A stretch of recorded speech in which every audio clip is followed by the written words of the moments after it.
Пожалуй, самые интересные для человека темы – это жизнь и смерть.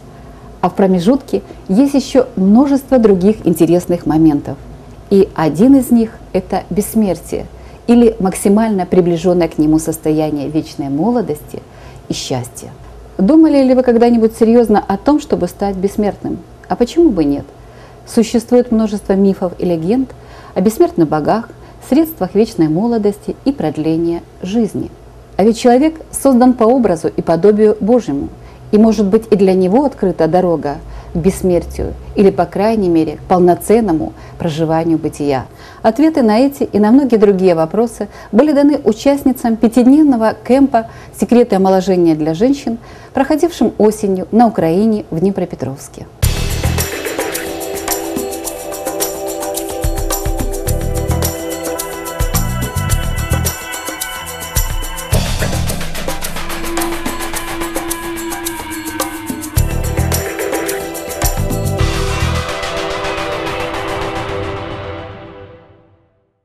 Программа по омоложению для женщин включала реорганизацию внутренних систем организма, знания о ритмах и о 6 системах человеческого тела, обретение корня последовательности или естественности, при котором замедляется старение организма, понимание природы 5 вкусов, циркуляция энергии, работы кожного покрова, а также методы даосской, кельтской и буддийской йоги.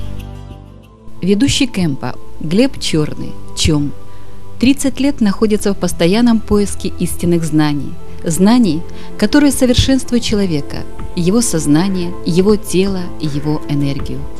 Он объездил весь мир вдоль и поперек, провел сотни лекций и семинаров в России, Америке, Европе, Азии, владеет тайными знаниями и, что самое главное, умеет грамотно их применять. Чем не только окунает в определенные переживания, меняет ощущение пространства и времени, но и открывает в каждом процесс личностного познания и роста, давая возможность понять и ощутить свою жизнь во всей ее полноте.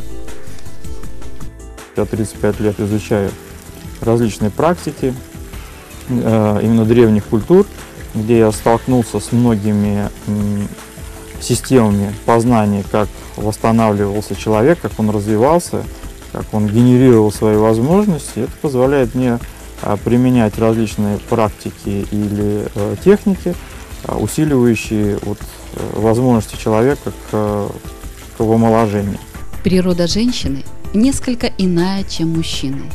И хотя процесс омоложения нельзя делить по половому признаку, разница все-таки есть. Женщина более мобильна, открыта новому, способна расти и наполняться силой любви и мудрости, глубокими чувствами и переживаниями. Живущая по законам теории невероятности и интуиции, она гораздо охотнее допускает к себе новые оригинальные идеи и возможности, мысли и чувства. И, как ни странно, часто оказывается права. Эти психологические и физиологические особенности дают возможность представительницам прекрасного пола гораздо быстрее меняться и совершенствоваться. Женщина, она более замкнутая структура, и с женщиной гораздо проще работать, и основание омоложения у женщин гораздо более высокое. То есть, другими словами, женщину омолодить гораздо проще, чем мужчина, потому что у мужчины, ввиду того, что у него не замкнутая структура, такая как у женщины, требуется больше усилий и больше концентрации. Но ввиду того, что женщина более сенситивная, то есть ей легче не просто ее омолодить, но и доказать о том, что процесс этот идет. На кемп по омоложению приехало много прекрасных женщин из России и Украины, разного возраста, положения и мировоззрения. Но несмотря на такую разницу, всех их объединяло одно – желание познать себя, свое тело. Для меня это новое изучение, новое погружение в саму себя. Я не всегда бываю сбалансирована. И когда у меня много энергии, я не всегда могу ею воспользоваться так, как мне бы хотелось. Я не всегда могу удержать энергию, сохранить ее. Проблемы были с позвоночником, поэтому я начала заниматься даосскими практиками. ЧОМ, как представитель одного из направлений даосской алхимии очень интересует меня как новое знание. Существует как бы несколько направлений, по которым можно проводить омоложение. То есть в основе лежит, конечно же, это те переживания и те ощущения, которые женщина может получить, когда в ней восстанавливается, оживляется клетка. Вот. И ввиду этого, то есть, создается определенный режим существования. Дальше определяется специальная диета. Да, диета, которая позволяет все 6 систем тела восстановить в возможности в равной пропорции и дать то есть женщине пережить те даже ощущения, которые она и не испытывала раньше.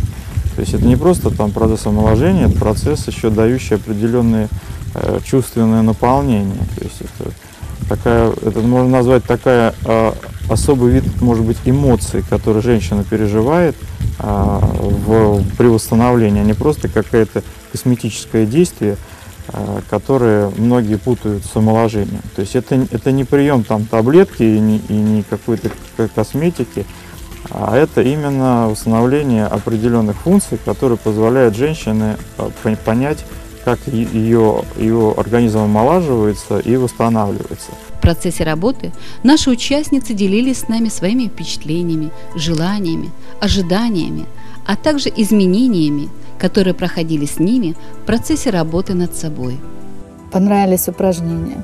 Такие упражнения, они очень редкие, и упражнения настолько специфические и отличающиеся от практик, которые у нас, например, в городе практикуют. Поэтому они, конечно, и с точки зрения знаний, и с точки зрения новых ощущений, и с точки зрения последствий после этих упражнений, конечно, произвели впечатление. Ощущения просто прекрасные. Вчера просто я летала. Столько энергии у меня было. Я даже была удивлена себе, что столько энергии. И просто чувствовала себя очень хорошо. День после вчерашнего дня вечером было очень легкое состояние наполненности, легкости во всем теле. Очень хорошо было. Конечно, я получаю колоссальное удовлетворение. Не удовольствие, а именно удовлетворение. Потому что это дает ощущение самой себя совершенно в другом режиме. То есть полноценное ощущение собственного тела. Работать с женщинами и легко, и сложно одновременно, а классифицировать их еще сложнее. Они так не похожи друг на друга.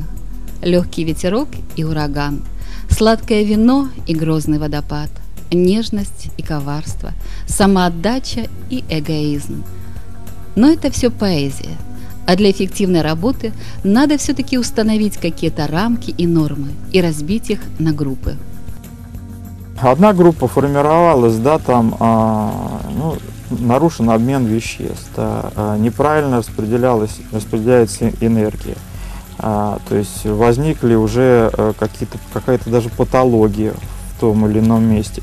Это сложная группа, да, потому что нужно параллельно человеку давать, зачем он приехал, и еще восстанавливать. Другая группа, наоборот, зажатая, да, то есть какие-то очень больше психологических даже блоков, то есть, это может связано там с семьей, какой-то социальной позицией, то есть просто какой-то элемент, извините, ущербности в сознании каком-то, который нужно расслабить. А третья группа, наоборот, которая чувствует себя совершенной, что они все могут, они хороши, и что типа, а что тут еще?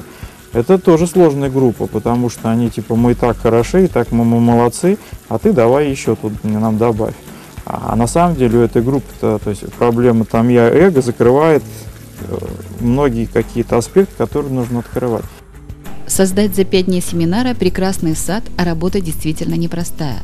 За такое короткое время дать серьезную систему знаний невозможно. Но можно обозначить принципы, на основании которых эти знания получаются. И здесь очень важно сотрудничество и взаимодействие с мастером, который и помогает выстраивать ту целостность и гармонию, за которой приехали многие участницы. Так что семена брошены.